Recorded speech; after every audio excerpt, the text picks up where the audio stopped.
Halo, apa kabar? Kembali lagi dengan saya, Bidan Dian Pramasari.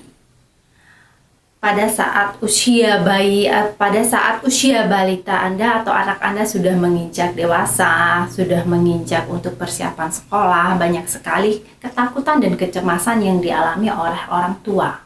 Salah satunya yang kini sedang marak adalah mengenai pelecehan seksual yang terjadi pada anak di bawah usia. Dengan demikian, kita sebagai orang tua sepatutnya harus dapat memberikan pendidikan seks sedini mungkin kepada anak kita sehingga dapat meminimalisir atau dapat menghindari terjadinya hal-hal yang tidak diinginkan kepada anak kita.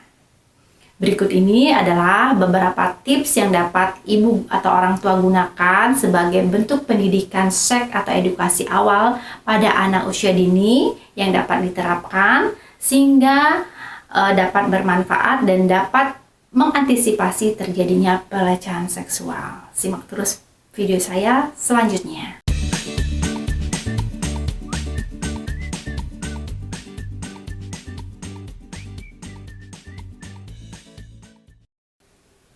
Tips untuk memberikan edukasi atau pembelajaran dini terhadap anak usia dini terhadap seksualitas adalah sangat penting sekali.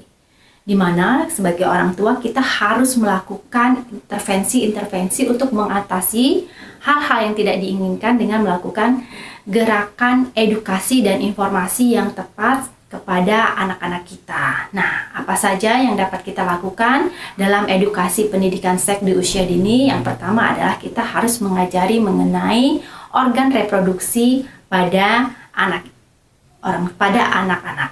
Di mana organ reproduksi kita biasanya kita sebutkan dengan nama-namanya yang tepat dan benar, tidak dengan ungkapan atau tidak dengan analogi hal-hal yang lainnya. Misalnya, kita memberikan istilah vagina pada alat kelamin perempuan, disebut dengan penis pada alat kelamin laki-laki. Jadi kita gambarkan dan kita sebut organ reproduksi wanita, organ reproduksi laki-laki dengan jelas dan tepat.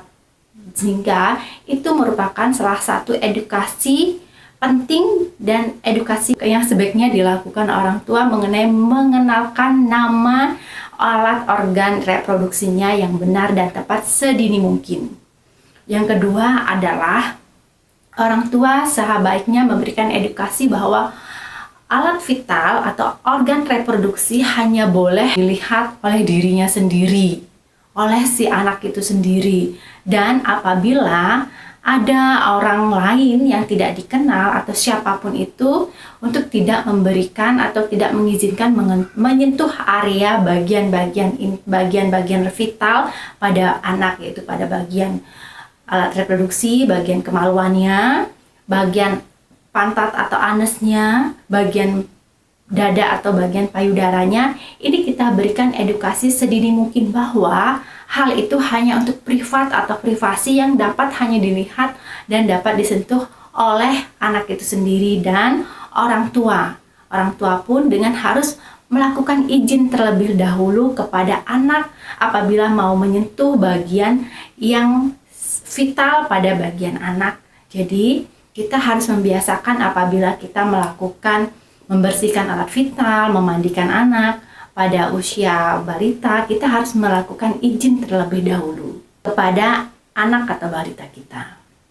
Yang ketiga, kita harus mengajarkan bahwa hal-hal yang tidak dikenali ataupun orang asing yang mau mendekati anak ibu dengan melakukan pemberian apapun itu, apabila tidak dikenal diharapkan menjauh.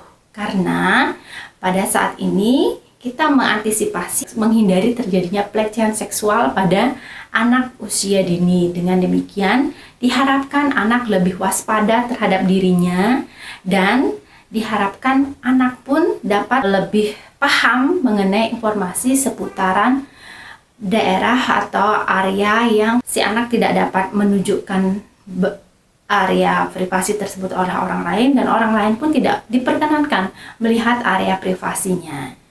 Semoga bermanfaat untuk orang tua semuanya dan semoga anak-anak kita selamat dan terhindar dari pelecehan seksual dan dapat menikmati masa-masa anak-anaknya dengan ceria, dan semoga bermanfaat dan salam rahayu.